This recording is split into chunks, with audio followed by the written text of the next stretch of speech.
Ey peçekliğinin aşağından kim bilerin kıyını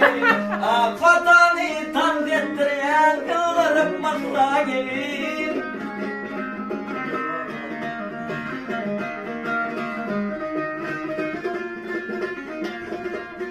Ey ilerine gidisti toyu soğup gitti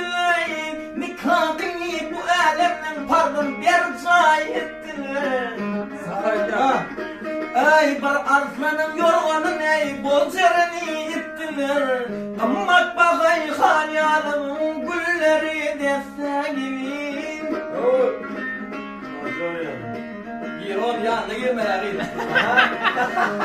Allah ya nereye geldi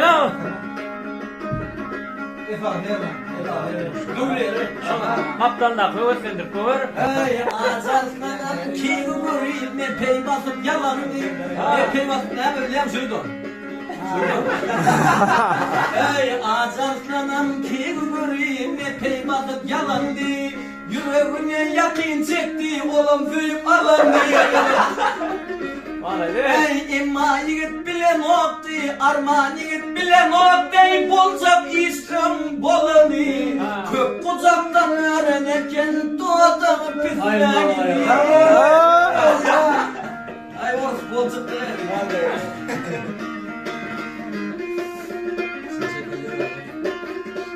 Ey baltın kara manlayım zor kara yeresin eyin ömür ağlar yönümden su fırsat deydin eyin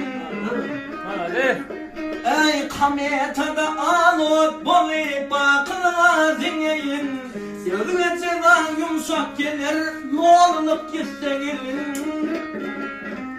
Lolup ne bileyim Doğru olmadı. Ha.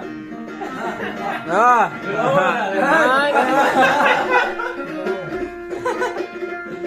Hatta mola ne oraya Onu bir tarih Odun ay çekti ona heyvanım dey andri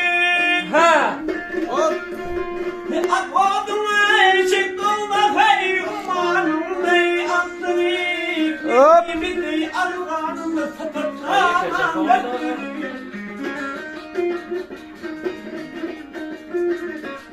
Ey Türkmen toprağı yanardı ayağına basayım